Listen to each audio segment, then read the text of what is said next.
ஐநா சபை அனௌன்ஸ் பண்ணிருக்குது உலகளாவிய உணவு பஞ்சம். மடகஸ்கர் பகுதியில எல்லாம் ஜனங்கள் சாப்பிடறதுக்கு பூச்சி சாப்பிடற இடத்துக்கு வந்துட்டாங்க. ஹைட்டி பகுதியில என்ன செய்யறது தெரியாம மண்ணு குழைச்சி சாப்பிடற அளவுக்கு எல்லாம் இருக்கிறாங்க ஜனங்க. இப்ப நம்ம கண்ணுக்கு முன்னாடி காசால 14ஆம் அதிகாரம் ஏசாயா புஸ்தகத்துல கடைசியில கர்த்தர் ஒரு தீர்க்க தரிசனம் சொல்லுவாரு, பெலிஸ்தியாவுக்கு நடக்கும்னு சொல்லி ஆண்டவர் சொல்லுவாரு. அது அப்படியே இப்ப நடந்துச்சு. ஏசாயா புஸ்தகம் 14ஆம் அதிகாரத்துல நீங்க வாசிச்சு பாருங்க. கடைசி ஒரு 23வது வசனம் நான் நினைக்கிறேன். ஒரு நிமிஷம்ங்க. 14ஆம் அதிகாரம் ஏசாயா புஸ்தகம் 29வது வசனம் வாசிங்க பாப்போம். முழு பெலிஸ்தியாவே, பெலிஸ்தியானா இங்கிலீஷ்ல பாத்தீங்கன்னா பாலஸ்தீன் இருக்கும், பிலிஸ்டைன் இருக்கும், பாலஸ்தீன் இருக்கும். இன்னைக்கு இருக்கிற பெலிஸ்தியாவுடைய பேர் அது. முழு பெலிஸ்தியாவே, உன்னை அடித்த கோல் முறிந்ததென்று அக்களிப்பாய் இராதே. பாம்பின் வேரிலிருந்து கட்டுவிரியன் தோன்றும், அதன் கனி பறக்கிற அக்கினி சர்ப்பமாய் இருக்கும். வாசிங்க. தரித்திரன் தளப்பிள்ளைகள் திருப்தியாய் புசித்து எளியவர்கள் சுகமாய் படுத்திருப்பார்கள். உன் வேரை பஞ்சத்தினால் சாக பண்ணுவேன், உன்னில் மீதியாய் இருக்கிறவர்களை அவன் கொன்று போடுவான். இந்த தீர்க்க தரிசனம் 30வது வசனம் தான் இப்ப நடந்துகிட்டு இருக்குது. காசா பகுதியில, பெலிஸ்தியா பகுதியில இப்பதான் அதான் நடந்துட்டு இருக்கு. பஞ்சத்தினால் பிள்ளைகள் அங்கே செத்து கொண்டு இருக்கிறார்கள். எத்தனையோ கிட்டத்தட்ட 60-70 பேருக்கு மேல செத்துட்டாங்கன்னு சொல்லி சொல்றாங்க. இந்த தீர்க்க தரிசனங்கள் எல்லாம் நம்ம காலத்துல இப்ப நம்ம கண்களுக்கு முன்பாக நடந்து கொண்டு இருக்கிறது. இது மிகப்பெரிய உணவு பஞ்சத்தினுடையதான ஒரு அடையாளம். இன்னும் வருகிறது என்று ஐநா சபை சொல்லுது. இந்தியாவிலுமே இது ஒரு ஆய்வறிக்கை சொல்றதான், டிவில வந்ததுதான். இது இந்தியாவிலன்னு சொல்றாங்க. காலநிலை மாற்றம் காரணமாக இந்தியாவில் 2030ஆம் ஆண்டுக்குள் சுமார் 9 கோடி இந்தியர்கள் பட்டினியால் பாதிக்கப்படுவார்கள் என ஆய்வு ஒன்றில் தெரிய வந்திருக்கிறது. 2030க்குள், இது 2026. யோசிச்சு பாருங்க, இன்னும் ஒரு 3-4 வருஷம் தான் இருக்கிறது. அதுக்குள்ள 9 கோடி பேருக்கு சாப்பாடு இருக்காதுன்னு சொல்லி ஆய்வறிக்கை சொல்லுது. பொதுவா நீங்க இதெல்லாம் கேட்கும் போது உங்களுக்கு என்ன தோணும்? ஏன் இந்த மாதிரி நியூஸ் எல்லாம் இவங்க சொல்றாங்க சபைக்குள்ள நினைக்காதீங்க. வெறும் சபை என்பது ஆசீர்வாதத்தை மட்டும் சொல்லுகிற இடம் இல்ல, எச்சரிப்பை சொல்லி ஆயத்தம் பண்ணுகிற இடம். பரிசுத்த ஆவியானவர் குறித்து வேதம் சொல்லுகிறது, வரும் காரியங்களை குறித்து உங்களுக்கு போதிப்பார். நீங்க ஏசாயா புஸ்தகத்துல இருந்து எடுத்து பாருங்க, எவ்வளவு ஆசீர்வாதம் இருக்கும், அதை விட அதிகப்படியாக எச்சரிப்பு இருக்கும். அதை விட அதிகப்படியாக எச்சரிப்பு இருக்கும். ஆசீர்வாதத்தை சொல்லாமல் இருந்தாலும் பிரச்சனை இல்லை, அது தானாய் வரும். அது வந்துருக்கும், உங்களுடைய கிரியைக்கு தக்கதான பலன் வந்துடும். ஆனா எச்சரிப்பை கண்டிப்பா சொல்லித்தான் ஆகணும். ஒரு ரோடு நல்ல நார்மலா இருக்கு, நல்ல 100-110 கிலோமீட்டர் ஸ்பீட்ல போலாம் அப்படின்னா எந்த இடத்துலயும் போர்டு வச்சிருக்க மாட்டாங்க, நல்லா வேகமா போங்கன்னு போர்டு வைக்க மாட்டாங்க. அது பாட்டு போகத்தான் போறோம் நம்ம நல்லா இருந்தா. ஆனா அந்த இடத்துல ஒரு கர்வ் இருக்கு, ஒரு ஸ்பீட் பிரேக்கர் இருக்கு, அல்லது அந்த இடத்துல ஒரு ஆக்சிடென்ட் ஜோன் இருக்குன்னா கண்டிப்பா என்ன செய்வாங்க, அங்க ஒரு போர்டு வச்சிருப்பாங்க. காஷன் மட்டும்தான் எப்பவும் சொல்லப்படும். ஆசீர்வாதத்தை சொல்ல வேண்டிய அவசியம் இல்லை, ஏன்னா அது தானா நடக்கும். அது வந்தா சந்தோஷம் தானே, வேணும் நான் சொல்ல போறோம். ஆனா நீங்க என்ன நினைக்கிறீங்கன்னா, ஆசீர்வாதத்தை பத்தி மட்டும்தான் கேட்கணும்னு நினைக்கிறீங்க. இந்த மாதிரி எச்சரிப்பை கேட்க விரும்ப மாட்டீங்க, அல்லது கேட்கறதுக்கு கொஞ்சம் மனசு கஷ்டமா இருக்கு. வேற வழியில கேளுங்க, ஏன்னா அடுத்து வரப்போது வாசப்படி வரைக்கும் வந்துடுச்சு. ஆவியானவர் சபைகளுக்கு சொல்லுகிறதை காதுள்ளவன் கேட்க கடவன். இப்ப நம்ம கண்ணுக்கு முன்னாடி 2030க்குள்ள இப்படிப்பட்ட காரியங்கள் வரும் என்று சொல்லுகிறார். வேதத்தில் சொன்ன உணவு பஞ்சத்தினுடைய உச்சம், இந்த உணவு பஞ்சம் மட்டுமல்ல, இன்னொரு பஞ்சத்தையும் கர்த்தர் சொல்லுகிறார். தண்ணீர் பஞ்சத்தை பத்தி நிறைய விஷயம், தண்ணீர் பஞ்சத்தை பத்தி ஆண்டவர் சொல்றாரு. ஆமோஸ் புஸ்தகத்தை நீங்க வாசிச்சு பாத்தீங்கன்னா 4:8 இருக்கட்டும், அல்லது வெளிப்படுத்தின விசேஷம் 16ஆம் அதிகாரம் 12வது வசனம் வாசிங்க. வெளிப்படுத்தல் 16:12 வாசிங்க. 6ஆம் தூதன் தன் கலசத்தில் உள்ளதை ஐப்ராத் எனும் பெரிய நதியின் மேல் ஊற்றினான். அப்பொழுது சூரியன் உதிக்கும் திசையிலிருந்து வரும் ராஜாக்களுக்கு வழி ஆயத்தமாகும்படி அந்த நதியின் தண்ணீர் வற்றி போயிற்று. இது நடக்க போகிற, அதாவது வருக வந்ததிலிருந்து 7 வருஷம் கழிச்சு நடக்கணும். அர்மகதான் யுத்தத்துக்கு கிழக்கிலிருந்து வரும் ராஜாக்கள். இன்னும் கொஞ்சம் உங்களுக்கு தெளிவா சொல்லணும்னா, கிழக்குல இருக்கிற கடைசி ராஜாக்கள், கடைசி பெரிய நாடு எதுனா சைனாவும் இந்தியாவும் தான் லாஸ்ட். இதோட பே ஆஃப் பெங்கால் வந்துடும். அதுக்கப்புறம் இருக்கலாம் தீவுகள் தான், சிங்கப்பூர், மலேசியா, இதெல்லாம் ஒரு தீவுகளுடைய கூட்டமைப்பு அப்படின்னு சொல்லுவாங்க. ஆனா பெரிய நாடு எது இருக்குன்னு கேட்டீங்கன்னா இந்தியா, சைனா தான் லாஸ்டாக இருக்கிறது. இந்த கிழக்கிலிருந்து வரும், சூரியன் உதிக்கும் திசையிலிருந்து வரும் ராஜாக்கள் அப்படின்னா இந்தியா, இந்த சைனா போன்ற நாடுகள்லாம் ஒன்னா இணையணும். இப்ப நல்லா கவனிச்சு பாத்தீங்களா, உங்களுக்கு புரியுமான்னு தெரியல. எக்கானமி பாருங்க, எல்லாத்த விட இந்தியன் எக்கானமியும் சைனா எக்கானமியும் பரவாயில்லன்னு இருக்கு. இப்ப நார்த்தோடைய நீங்க வெஸ்ட விட நீங்க கம்பேர் பண்ணீங்கன்னா இருக்கு. இன்னைக்கு கூட யூரோப்பியன் யூனியன் இந்தியாவோட வந்து சைன் பண்ணிருக்கிறது. மத்த எல்லா நாடுகளை விட ஜெர்மனி சைன் பண்ணுது, பிரான்ஸ் சைன் பண்ணுது இந்தியாவோட. அவங்க என்ன சொல்றாங்கன்னா, Indian economy while comparing to other countries நாம பரவாயில்லைங்கிறோம். பைபிள் சொல்றது கடைசி காலத்துல சூரியன் உதிக்கும் திசையிலிருந்து வரும் ராஜாக்கள். சோ இப்ப இவங்க கடைசியா அர்மகெதோன் யுத்தத்தை ஜாயின் ஆகணும்னு பைபிள் சொல்லுது. அப்படி இருக்கும் போது அதுக்கு முன்னாடி என்ன நடக்கணும்னா, அந்த நதியின் தண்ணீர், ஐப்ராத் என்னும் நதியின் தண்ணீர் என்னவாகணும், வற்றி போகணும் அப்படின்னு இருக்கு. இந்த ஐப்ராத்னா என்ன அப்படின்னு கேட்டீங்கன்னா, ஆதியாகமத்தின் புஸ்தகம் 2ஆம் அதிகாரம் 9வது வசனத்துல இருந்து நீங்க வாசிக்கும் போது, தோட்டத்துக்கு தண்ணீர் பாயும்படி ஒரு நதி புறப்பட்டு 4 ஆறுகள் ஆகியது அப்படின்னு இருக்கும். அதுல 1ஆம் ஆற்றுக்கு, 2ஆம் ஆற்றுக்கு, 3ஆம் ஆற்றுக்கு பேர் இருக்கும், பைசோன், கீஹோன் இப்படிலாம் இருக்கும். அதுல கடைசியா இருக்கிற 4ஆம் ஆத்துக்கு என்ன பேர் இருக்குன்னு பாத்தீங்கன்னா ஐப்ராத்னு இருக்கும். இந்த ஐப்ராத்து தான் யூப்ரட்டிஸ். இது கர்த்தர் உண்டாக்கின போது உண்டான ஆறு, ஏறக்குறைய 6000 வருஷத்தினுடைய ஆடு. இந்த ஆற்றுடைய யூப்ரட்டிஸ் அண்ட் டைகிரிஸ் 2 ஆறுகளுக்கு நடுவில் இருக்கிறதா மெசொப்பொத்தேமியா. 7ஆம் அதிகாரம் அப்போஸ்தலர் நடபடிகள் 2-3 வசனத்துல ஆபிரகாம் மெசொப்பொத்தேமியா தேசத்திலிருந்து வந்தாருன்னு இருக்கும். அங்கிருந்து வந்ததுனாலதான் ஆபிரகாமுக்கு எல்லையை குறிக்கும் போது ஐப்ராத் நதியின் ஆண்டவர் குறிக்கிறார். அந்த யூப்ரட்டிஸ் அதனுடைய கரையில தான் நேபுகாத்நேச்சார், அதனுடைய கரையில தான் பெல்ஷாஷார், அங்கதான் தானியேல் போய் இருந்தாரு. பாபிலோனினுடைய ஆறுகளிலே உட்கார்ந்து நாங்கள் சீயோனை குறித்து பாடினோம்ல சொல்றாருல்ல, அதெல்லாம் அங்கதான், அந்த ஆறு தான். அந்த ஆற்றின் தண்ணி என்னவாகுமா, கடைசியில ராஜாக்கள் வருவதற்கு முன்பதாக வற்றி போகும் அப்படின்னு இருக்கு. இப்ப நீங்க பாத்தீங்கன்னு சொன்னா கொஞ்சம் சமீப காலமாக யூப்ரட்டிஸ் வத்தி போக தொடங்கிருச்சு. கிட்டத்தட்ட 6000 வருஷம் ஓடுகிற நதி ஜீவ நதின்னு சொல்லுவாங்க, வற்றாத ஜீவ நதின்னு சொல்லுவாங்க. இப்ப அந்த நதியினுடைய தண்ணீர் எல்லாம் என்ன ஆயிடுச்சுன்னு பாத்தீங்கன்னா வற்றி போக தொடங்கி விட்டது. கர்த்தர் சொன்னபடி இது ஒரு பெரிய அடையாளம். இதெல்லாம் வருஷ கணக்கா ஓடுற தண்ணி. இந்த நதியின் தண்ணீர் வற்றி போக தொடங்கி விட்டது. அப்படின்னா நம்ம எந்த இடத்துல இருக்கோம்னு பாருங்க. வருக ஒருவேளை இன்னைக்கு நடந்தா அடுத்த 7 வருஷத்துக்குள்ள நடக்க வேண்டிய சம்பவம் இது. ஏன்னா 7வது வருஷத்துலதான் பூமியின் ராஜாக்கள்லாம் யுத்தத்துக்கு வருவாங்க, அர்மகெதோன் யுத்தத்துக்கு. அப்போ அந்த நதியின் தண்ணீர் வத்த தொடங்கிருச்சுன்னா அந்த 7 வருஷம் அப்ரோச் ஆகுதுன்னு அர்த்தம். அப்ப அதுக்கு முன்னாடி நடக்க வேண்டிய வருகை எவ்வளவு சமீபமா இருக்குன்னு பாருங்க.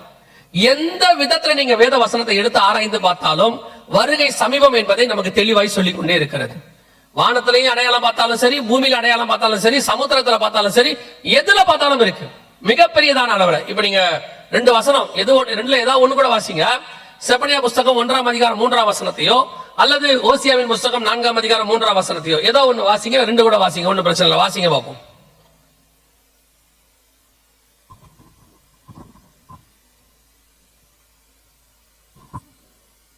இருக்கா செப்பனியா?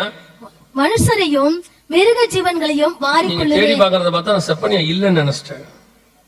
இருக்கா? வாசிங்க, 1:3 வாசிங்க. மனுஷரையும் மிருக ஜீவன்களையும் வாரிக்கொள்ளுவேன்.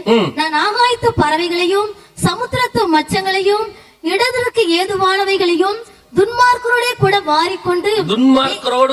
வாரிக்கொண்டு தேசத்தில் உண்டான மனுஷரை சங்காரம் பண்ணுவேன் என்று கர்த்தர் சொல்கிறார். இதே காரியத்தை இன்னொரு இடத்துலயும் சொல்றார். ஓசியாவின் புஸ்தகம் 4ஆம் அதிகாரம் 3வது வசனத்துல வாசிங்க. இதே விஷயம் தான்.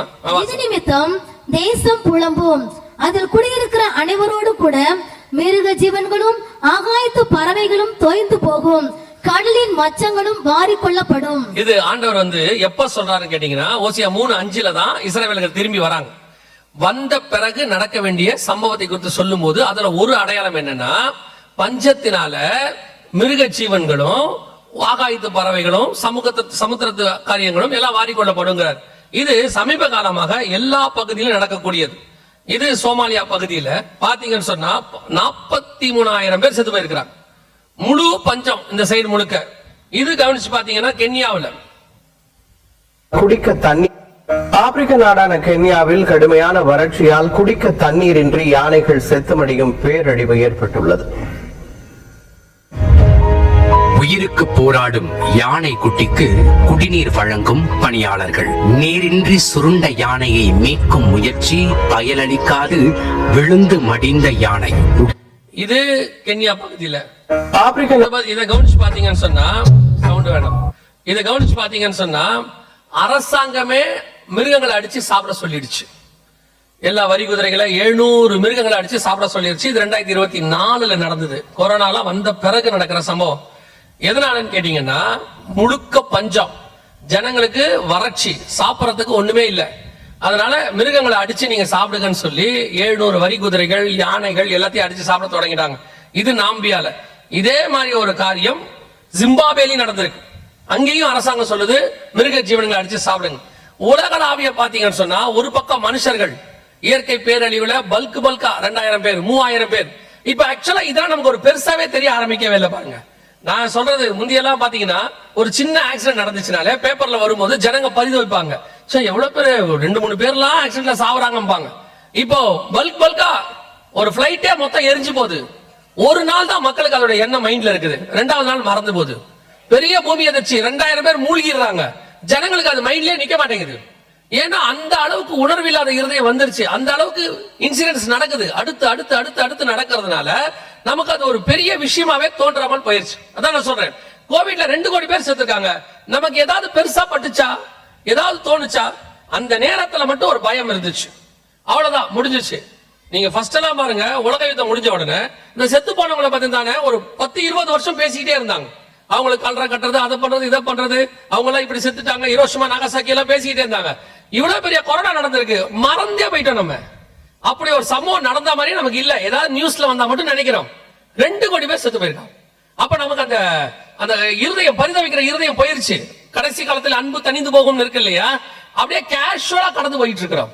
இது எல்லாமே ஒரு அடையாளம்ங்கிறது நமக்கு தெரியல. ஜனங்கள் அப்படியே மனசாட்சியில் சூடுண்டவங்களா கொஞ்சம் கொஞ்சமா மாறிட்டே இருக்கிறாங்க.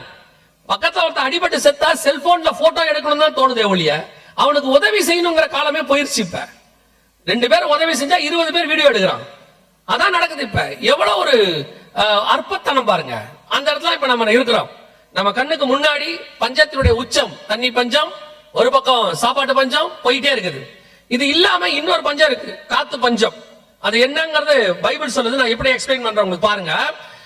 வெளிப்படுத்தல் விசேஷம் 7ஆம் அதிகாரம் 1வது வசனத்தை வாசிங்க. வெளிப்படுத்தல் 7:1 வாசிங்க. இவைகளுக்கு பின்பு பூமியின் 4 திசைகளிலும் 4 தூதர்கள் நின்று பூமியின் மேலாவது, சமுத்திரத்தின் மேலாவது, ஒரு மரத்தின் மேலாவது காற்று அடியாதபடிக்கு பூமியின் 4 காற்றுகளையும் பிடித்திருக்க கண்டேன். இது என்ன ஆக்சுவலா நடக்குது அப்படின்னு கேட்டீங்கன்னு சொன்னா, இதுக்கு ஸ்பிரிச்சுவல் காரணங்களும் இருக்கு, உலக காரணங்களும் இருக்கு. இது ஆக்சுவலா என்னன்னு கேட்டீங்கன்னா, வருகைக்கு முன்னாடி நடக்குது. 7ஆம் அதிகாரம் 9ஆம் வசனம். 7:9 வருகை நடக்குது. இது 7:1 7:9 தான் வருகை இருக்கு, சபை போயிடுது பரலோகத்துக்கு. அதுக்கு முன்னாடி 6ஆம் அதிகாரம் கடைசி 12 முதல் பாத்தீங்கன்னா 6வது முத்திரை. அதுல பாத்தீங்கன்னா ஒரு பெரிய டிசாஸ்டர் நடக்குது, இயற்கை பேரழிவு. அது இப்ப நம்ம பின்னாடி உங்களுக்கு சொல்றேன். சோலார் சுனாமின்னு சொல்லி ஒரு பெருசு ஒண்ணு, அதை பத்தி தான் விஷயங்கள் அதுல இருக்கு. அதனுடைய விளைவா என்ன ஆகுதுன்னு கேட்டீங்கன்னா, பூமியின் மேல ஒரு மிகப்பெரியதான காத்து பஞ்சம் உருவாகுது, ஒரு வெற்றிடம் உருவாகுது. இப்போ சுவாசிக்கிறதுக்கு ஜனங்க காத்து இல்லாம ஸ்தம்பிக்கிற மாதிரி. அத இன்னும் ஒரு படி மேல போய் உங்களுக்கு சொல்லணும்னு சொன்னா, அந்த இடத்துல சொல்லப்படுறது எதை அப்படின்னு கேட்டா, இன்னைக்கு நீங்க பார்க்கக்கூடிய உங்களோட அன்றாட வாழ்க்கையில இருக்கக்கூடியதுல 80 to 90% காத்தை நம்பிதான் நம்ம இருக்கிறோம். காற்றின் அடிப்படை வாழ்க்கை நமக்கு எப்படிங்க சொல்றீங்க அப்படின்னா, எல்லாமே வைஃபை, எல்லாமே மொபைல் டேட்டா, எல்லாமே போன், டிவி, உங்களுடைய வாட்ஸ்அப் எல்லாமே இருக்கு. உங்களுடைய கோவிடுக்கு பிறகு நல்லா கவனிச்சு பாருங்க, எல்லாமே ஆன்லைனா மாறிடுச்சு, மேக்சிமம் மாறிடுச்சு. ஒர்க் ஃப்ரம் ஹோம் அப்படின்னாங்க. அடுத்து ஸ்கூல் ஹோம் ஸ்கூல் ஆயிருச்சு, அதாவது என்ன சொல்லுவாங்க, ஆன்லைன் கிளாஸஸ் மாறிடுச்சு. உங்களுடைய பேங்க் எக்கானமி, ஜிபே எல்லாமே ஆன்லைனா மாறிடுச்சு. சாப்பாடு கூட இப்ப எதில் தான் வருது, எல்லாம் ஆர்டர் பண்ணா ஆன்லைன்ல வருது. மளிகை சாமான் ஆன்லைன்ல வருது. யாராவது ஒருத்தர் வீட்டுல பொருளை மறந்துட்டு போயிட்டாருன்னா அந்த பொருளை நீங்க ஆன்லைன்லயே என்ன பண்ணிடலாம், ஒருத்தரை கூப்பிட்டு அனுப்பிடலாம். நாம அந்த அளவுக்கு முந்தியெல்லாம் தேவைப்படுற பொருளை வாங்கிட்டு இருந்தோம், இப்ப சுடுதண்ணி வரைக்கும் ஆன்லைன்ல வாங்க ஆரம்பிச்சிட்டோம் இல்லையா? பால் எல்லாம் வாங்குறாங்க, பால்கள் எல்லாம் ஆன்லைன்ல போட்டு வாங்குற அளவுக்கு வந்துட்டாங்க இன்னைக்கு. சோ அந்த அளவுக்கு நம்ம ஆன்லைனை நம்ப தொடங்கிட்டோம். இறங்கி வீட்டை விட்டு 4 படிக்கட்டு இறங்குறதே கால் வலிக்கிற இடத்துக்கு நமக்கு வந்துருச்சு. உடனே பிள்ளைங்க எல்லாம் இப்ப என்ன சொல்லுதுன்னா, ஆர்டர் போட்டா வரப்போகுது, அப்படி போய் வாங்குற ஆள பைத்தியம் மாதிரி பாக்குது. எதுக்கு கடைக்கு போயெல்லாம் வாங்குறீங்க அப்படின்ற இடத்துக்கு வந்துட்டோம். இது ஒரு வகையில் காற்றை நம்ப தொடங்கிட்டோம். ஒரு இடத்துல ஆண்டவர் என்ன பண்றாரு, வருகைக்கு முன்னாடி காத்தை பிடிக்கிறார். அதோட அர்த்தம் என்னன்னா, இன்ஃபர்மேஷன் எதுவுமே டிராவல் ஆகாது. அதுக்கு நடுவுல தான் கர்த்தர் கொண்டு போயிட்டு இஸ்ரவேலர்கள் 1,44,000 பேர் ஒரு இடத்துல மறைச்சு வைக்கிறார். அந்த 4வது வசனத்துல இருந்து 8வது வசனம் 8வது வசனம் வரைக்கும் நீங்க வாசிச்சு பாத்தீங்கன்னா, ஒவ்வொரு கோத்திரத்திலிருந்தும் 12,000 பேர் மேல முத்திரை போடுறார் ஆண்டவர். இந்த முத்திரை போடப்பட்டவங்க தான் 12ஆம் அதிகாரம் வெளிப்படுத்தின விசேஷத்துல கர்த்தரால் பாதுகாக்கும்படி வனாந்தரத்துக்கு கொண்டு போனார்கள். இதைத்தான் இயேசு மத்திய 24 சொல்றாரு. பாலாக்கும் அருவருப்பை குறித்து தானியேல் தீர்க்கதரிசி சொல்லி இருக்கிறானே, வாசிக்கிறவன் சிந்திக்க கடவன், அதை பரிசுத்த ஸ்தலத்தில் நிற்க காணும் போது யூதேயாவில் இருக்கிறவர் மலைகளுக்கு ஓடி போங்கள். சோ இவங்களை பத்திரமா பாதுகாக்கிறார். அப்படி பாதுகாக்கும் போது இவங்களை ட்ராக் பண்ணக்கூடாது, இவங்களை கண்டுபிடிக்க கூடாது, இவங்க ஒரு இடத்துல இருக்கணும். அப்படின்னா என்ன ஆகணும்னு கேட்டீங்கன்னா, இவங்க அத்தனை பேரையும் ட்ராக் பண்ணாத ஒரு நிலைமை வரணும். சோ காத்த பிடிச்சாதான் இன்ஃபர்மேஷன் டிராவல் ஆகாது. இப்போ நீங்க பாத்தீங்கன்னா, இப்ப எந்த அளவுக்கு நம்ம வந்துட்டு லைவ் டிராக்கிங் இருக்கு. இப்ப நம்ம லைவ் லொகேஷன் அனுப்புங்கன்னு ஒண்ணு சொல்றீங்க. லைவ் லொகேஷன் என்ன அப்படின்னு கேட்டா, உங்களுடைய போன்ல இந்த நம்பர் லைவ் லொகேஷன் அனுப்பிட்டீங்கன்னா, நீங்க நடக்க அது காட்டிக்கிட்டே இருக்குது. கார்ல வர காட்டுது, எந்த இடத்துல இருக்கீங்க, எவ்வளவு நேரத்துல வருவீங்க, என்ன ஆகும் எல்லாம் காட்டுது. So 24 hours tracking. அதுல கேக்குறான் 8 hours 1 hour டிராக்கிங் 24 hours போக்குறான். போட்டு விட்டீங்கன்னா 24 மணி நேரம் நீங்கள் கண்காணிக்கப்படுவீர்கள். நீங்க எல்லாத்தையும் வெறும் டெக்னாலஜியா மட்டும் பாக்குறீங்க, வெறும் அறிவுபூர்வமா மட்டும் பாக்குறீங்க. இது அத்தனையும் டிராப். நீங்கள் மறைவாய் போகவே முடியாது. எந்த பக்கம் திரும்பினாலும் உங்களை கண்காணிக்க தொடங்கியாச்சு. இப்போ ரீசெண்டா நான் சொல்றது ஒரு 15 நாள் தான் இருக்கும், ஒரு இன்ஃபர்மேஷன் வந்துச்சு. இப்போ வந்துட்டு ஒரு டெக்னாலஜி வருது, உலகளாவியா வருது, இந்தியாலயும் வருது, எல்லா நாட்டிலயும் வருது. அந்த டெக்னாலஜி என்னன்னு கேட்டீங்கன்னா, உங்க வீட்டுக்குள்ள இருக்கக்கூடியதான ஏர் கண்டிஷன், உங்க வீட்டுக்குள்ள இருக்கிற டிவி, உங்க வீட்டுக்குள்ள இருக்கிற ஃப்ரிட்ஜ் ஒண்ணுக்கு ஒண்ணு பேசிக்கும். நம்ப முடியுதா? ஒண்ணுக்கு ஒண்ணு பேசிக்கும். நான் சொல்றது உண்மை. ஒண்ணுக்கு ஒண்ணு கம்யூனிகேட் பண்ண போகுது. எல்லாமே ஏஐ டெக்னாலஜில கொண்டாந்து இருக்கிறாங்க. இனிமேட்டு சர்வீஸ் பண்றதுல இருந்து எல்லாத்தையும் அதுவே டிசைட் பண்ணும். உங்க வீட்டுல இருக்கிற வைஃபையோட அது கனெக்ட் ஆயிடும். உங்க வீட்டுல இருந்து அது செய்ய வேண்டியதான சர்வீஸ் வருது. இப்போ ஏர் கண்டிஷன் சர்வீஸ் வரப்போகுதுன்னு சொன்னா, அதுவே என்ன பண்ணிடும்னா, ஏர் கண்டிஷன் உள்ளதான அந்த சர்வீஸ் சென்டருக்கு அதுவே போன் பண்ணும். ஏன்னா எல்லா இன்ஃபர்மேஷன் அது உள்ள இருக்கும். உங்க வைஃபை யூஸ் பண்ணி அதுவே கால் பண்ணும். 6 மாசம் ஆயிடுச்சு, இந்த வீட்டுக்கு நீ என்ன செய்ய, கொண்டு வந்து வா, என்ன ஃபால்ட் அதுல இருக்குன்னு அதுவே சொல்லும், என்ன ஏதாவது ப்ராப்ளம் இருக்கான்னு சொல்லும், வீட்டை வாட்ச் பண்ணும். இப்போ அப்படி ஒரு முழு டெக்னாலஜி வந்துருச்சு. ஒரு சகோதரர் போன் பண்ணி சொல்றாரு, அண்ணா எல்லாமே முடிஞ்சிருச்சுனே, டோட்டலா வீடு சர்வைலன்ஸ்க்கு போயிருச்சு. நீங்க வீட்டுக்குள்ள எத்தனை மணிக்கு வரீங்க, எங்க போறீங்க, என்ன சாப்பிடுறீங்க வரைக்கும் கண்காணிக்கிற அளவுக்கு ரெடி ஆயிருச்சு. இது பார்க்கிறதுக்கு டெக்னாலஜி, அறிவியல் வளர்ச்சி. ஆனால் உங்களை என்னையும் முழுவதுமாய் ஒரு கண்ட்ரோல் கீழே வந்துட்டு இருக்கு ஏஐ. இது உங்களுக்கு எப்படி புரிஞ்சுக்கிறது எனக்கு தெரியல. Very danger, very danger. நீங்க லைட் ஆஃப் பண்ணாலும் உங்களை கண்காணிப்பாங்க. நீங்க என்ன பேசுறீங்கன்றத உங்க வீட்டில் இருக்கிற மிஷின் ட்ராக் பண்ணும், அதை ஸ்டோர் பண்ணும். தேவைப்பட்டால் தேவையான இடத்துக்கு அதுவே கொடுக்கும். எல்லாமே இப்ப ரெடியா இருக்கு. மொத்த டெக்னாலஜி. நான் சொல்றது ஏர் கண்டிஷன்ல, இப்ப நான் சொல்றது ஒருவேளை உங்களுக்கு புரியாது, ஒருவேளை இது இல்லாம நடக்கும்னு நினைச்சீங்கன்னா, நான் சொல்றது ஆல்ரெடி எக்ஸிஸ்டிங், இப்ப இருக்கு. இந்த வருஷத்துல அதை இம்ப்ளிமெண்ட் பண்ணுவாங்க, நீங்க பாப்பீங்க. அதை எப்படி ஆட் கொடுப்பாங்கன்னா, இப்ப நான் சொல்றது ஆட்ல வரும். அப்ப நீங்க புரிஞ்சுக்கோங்க, இனி உங்கள் ஏசியை குறித்து கவலைப்படாதிருங்கள், அதுவே தன்னை சர்வீஸ் பண்ணி கொள்ளும், அதுவே தன்னை மெயின்டைன் பண்ணி கொள்ளும். கரண்ட் இல்லை என்றால் அது உங்களுக்கு தெரிவிக்கும் அப்படின்னு சொல்லுவாங்க. அப்படி ஒரு ஆட் வந்துச்சுன்னா இப்படி கை வச்சுக்கோங்க. ஏன்னா எப்படி உட்கார்ந்து இருக்கீங்க பாருங்களேன், இல்ல அப்படியே உட்கார்ந்து இருக்க தோரணை எப்படி இருக்கு தெரியுமா? அப்படியா ஒரு கூட்டம் எப்படி உட்கார்ந்து இருக்குன்னா, இதெல்லாம் எங்க போய் முடியும்னே தெரியலையே ஆண்டவா. கணவர் மனைவி கிட்ட சொல்வார் பக்கத்துல உட்காந்து, இதுக்குதான் இந்த ஆள் மீட்டிங்க நான் வரமாட்டேன்னு கேட்டியா நீ? ஏற்கனவே அப்படி ஒன்று நடந்திருக்கு. அதனாலதான் சொன்னேன். ஒருத்தர் சொல்லியிருக்காரு அவங்க வீட்டம்மா கிட்ட, அந்த ஆள் மீட்டிங்ல நான் வரமாட்டேன் நீயே போ அப்படின்னு. அப்போ அந்த அவங்க சொல்லியிருக்காங்க, ஏன் அவர் ஒன்னும் தப்பா ஒன்னும் சொல்ற மாதிரி தெரியல. தப்பாலாம் அந்த ஆளு அவர் சொன்னது அவங்க அப்படியே சொன்னாங்க. தப்பாலாம் ஒன்னும் சொல்லல அவன், ஆனா சொல்லி அனுப்புறாப்புல 3 நாளைக்கு தூக்கம் வர மாட்டேங்குது, அதுவே மைண்ட் வரும். இவையெல்லாம் சம்பவிக்க வேண்டியதே இப்ப இல்ல, வருகைக்கு பின்னாடிதான் கண்காணிக்க தொடங்குவாங்க. அதுக்கான ஆயத்தம் நடக்குது. இது ஆயத்தப்படுற மாதிரியே பரலோகமும் உங்களை எண்ணி கொண்டு போறதுக்கு ஆயத்தப்படுத்திட்டு இருக்குது.